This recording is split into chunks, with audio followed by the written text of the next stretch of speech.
Hello, my name is Duke Davis. I have been doing comedy for about 15 years now, and I'm going to share with you my 15-year experience that I have had with comedy. Comedy started at a very young age of my life.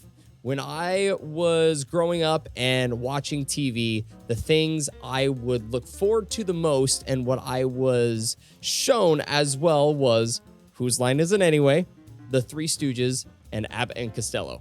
During that period, I started getting into making my own sketches, making my own films. I would steal my sister's camera and make a lot of short little films with many figurines.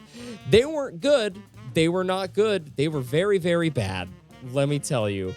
And I would also go through and try to get my siblings to be in videos, or my siblings would make videos and I would just watch it on repeat constantly because it was just so much fun and it was just good to laugh at myself. I enjoyed it. I loved watching and laughing at myself and just seeing the stupid things I was doing. So throughout a young age, I just always tried to make videos, and then I would force my family to watch said videos. They probably weren't that happy watching them. I was probably getting a lot of pity laughs and a lot of, So around this time, it was about, I was under 10 when I was doing all of this. Then YouTube came in. I was introduced to YouTube when it first came out, and my siblings showed me, first of all, the Nigahiga's How to Be series. So the How to Be Gangster, How to Be Nerd, How to Be Ninja, How to Be Emo. I would watch them 10 times over in a day, go to bed, wake up, and rewatch all of them. Because I loved it so much. I loved how people could make sketch comedy videos and put it online. I wanted to do that. I wanted to do that kind of sketch comedy. And that is where my passion to be able to do sketch comedy and also wanting to do this full time was through those videos. At that moment of watching, I wanted to be a sketch comedian. I wanted to do that for the rest of my life. And then throughout time, I started finding other sketch comedians that I really, really enjoyed. The next one, obviously Smosh. Smosh was also very big around that time, and I enjoyed and rewatched their stuff on repeat constantly. I soon found Tom Scott, Julian Smith, Olin Rogers, and Studio C, and I would just get such a craving of wanting to be in their position. I wanted to do sketch comedy. I wanted for millions and thousands and millions of people to watch my stuff. But before all of that, I had to get experience with doing comedy and just being on stage and performing it. And that wouldn't have happened if I didn't go to my local state fair and went to go watch a talent show, and I saw someone probably around the age of 15 or 16 do a ventriloquist performance. He did the simple Who's on First sketch by Abbott and Costello, and I remember watching him and falling in love with that art style. I couldn't believe my eyes. I couldn't believe there was someone on stage talking to a puppet, and I was having a grand old time. And I was like, I want to do that. I remember asking my parents, this is what I want to do. I remember asking for puppets, things like that. And I was just hooked, and I wanted to do that. And I believe this was around 7th or 8th grade at the time. I started diving into more of ventriloquists. I was like, what are these people? I need to know more. That's when I got introduced to Jeff Dunham and seeing what his material was. I loved watching Jeff Dunham. Again, I would watch that stuff on repeat. I then found Paul Zerdin, who later won America's Got Talent, which was awesome because I knew him before he was on any America's or Britain's Got Talent, and it was so cool to watch him win. That made me so happy. Like, my inner child was screaming for joy watching him win because I saw and studied his craft before he got really famous. And then this last person down here, Dan Horn, he is very, very good at making the puppets feel alive. And I would watch his stuff. I would watch how he would do his mannerisms, how he would control the puppet. What do you need to do when I'm talking versus when the puppet's talking? I would study his stuff so much. I was invested in ventriloquism. I was invested in stand-up. And again, I remember asking my parents for puppets. I remember asking for lessons, and they just didn't really understand, I think, what I was exactly trying to do. And I don't blame them. I mean, I was 7th or 8th grade. I wasn't very good at explaining things. But my grandma caught on, and she heard what I was trying to do, and she went out of her way to get me my first puppet and my first book on how to teach ventriloquism. My first puppet was a Howdy Doody doll, the most simplest basic doll that you could get. It was a simple string on the back of the neck, and you would pull that string and the mouth would open. And then it took off. As you can see in the top left photo up there, that is me with my Howdy Doody doll. That is me, I believe, at around 12 or 13 years old, teaching people how to do ventriloquism. I had no right to teach ventriloquism. The video caught on. It got about 45,000 views. I remember people in the comments saying, like, you did such a good job. Thank you for teaching me. Are you going to this convention that is about ventriloquists? And it was such a good time. I look back at that, and I'm very fond of that. Now, you may be wondering what these other photos are. These photos are when I actually performed. And the puppet that you see right here, his name is Jumbo. He's a monkey, and he was my comedy partner the entire time I was doing ventriloquism. I based him very much off of Peanut from Jeff Dunham. If you watch my old stuff and then you watch what I do, it is very similar mannerisms, very similar jokes. I didn't know how to create my own stuff at that time. I didn't know how to create my own personas, my voices, jokes. And so I copied and pasted a lot of what I was just seeing. The top right there, that is the second performance I have ever done with Jumbo as a ventriloquist. My first performance was actually 8th grade, where I did a performance there. I can't remember the act, but I remember doing it. And I remember after the performance, my entire middle school stood up and gave me a standing ovation. And it was very sweet, and it was awesome. I cherish a lot of these memories because it was my first experience, and it showed me that I could do this. That was my freshman year of high school, doing stand-up. That was, again, my second performance. And then the one right under it, that was the last performance I've done being a ventriloquist. This was when I was a sophomore in college, and that was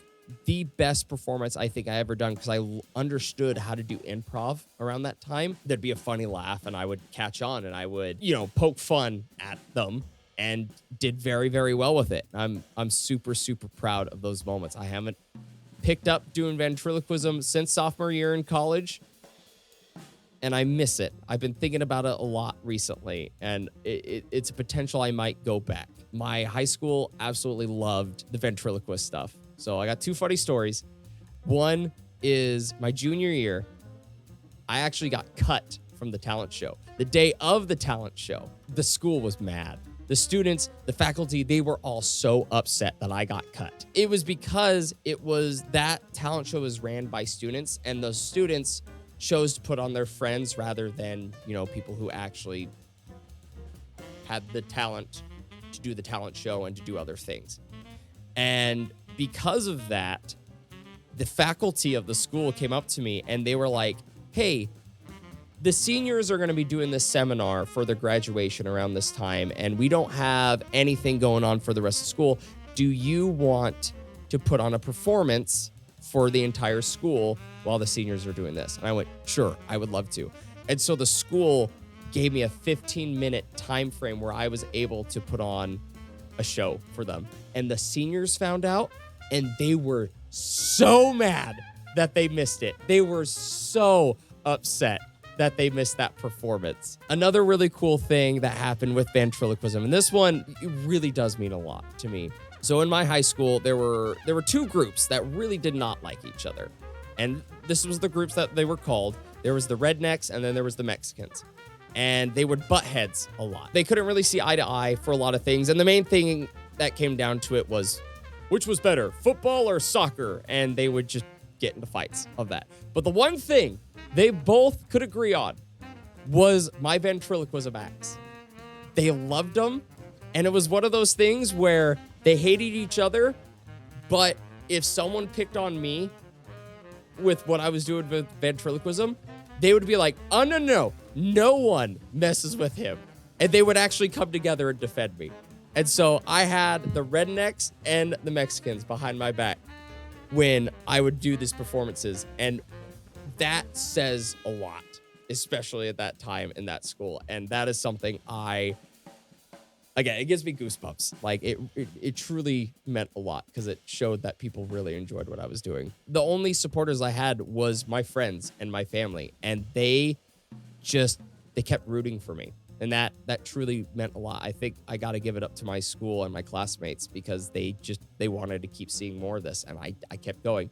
Even if a lot of my videos that I made were really bad, even though I copied a lot of the same jokes or whatnot, and I knew what I was doing, they wanted to see me succeed. And that really means a lot. That was my experience with stand-up comedy and ventriloquism. And I now am going into sketch comedy, which is kind of my main shtick. I mean, I was doing sketch comedy before YouTube. Like, again, what I've said before, I was making videos and shows for my family to watch. But then when YouTube first came out, I posted our first YouTube video, which was, I believe, July 4th, 2010. And it was of two Scooby-Doos trying to get ready for school. It was me and my little brother. I was the smaller Scooby-Doo. He was the bigger Scooby-Doo. This is what's going to go viral. And this is what's going to make us money. And this is how I'm going to get into being famous. Nope. That Scooby-Doo stuff, crap. We're not watching that. You can see me and my little brother making this video right here. This sketch is called Solid Liquids. It's where you turn solid into liquids. Growing up, I felt like I got made fun of more when it came to this.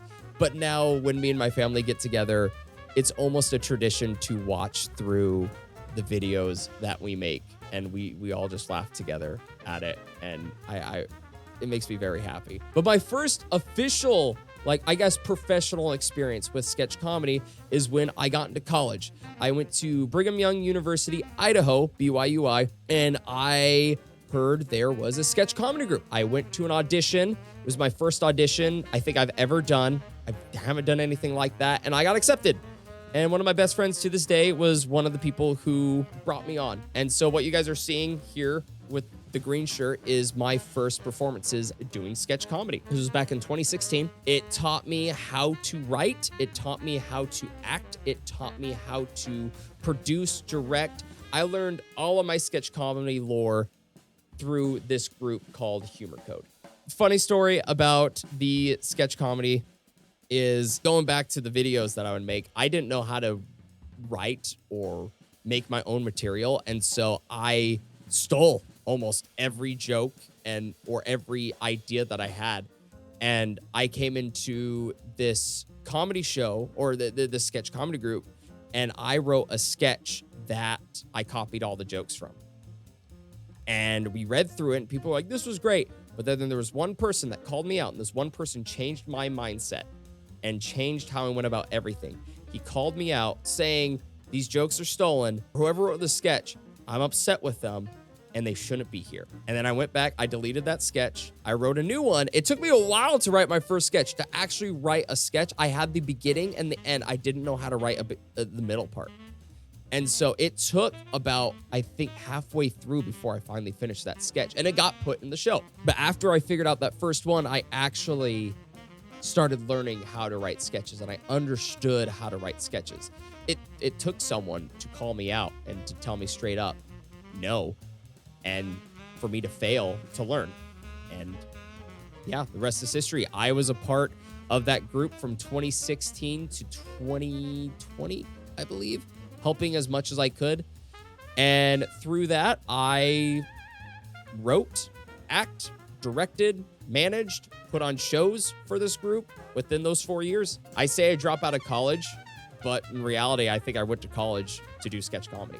Through sketch comedy, I was very consistent with it. I was doing it from the beginning of my old channel. Again, you can see 2012, 2013, I believe under that, it's 2010s.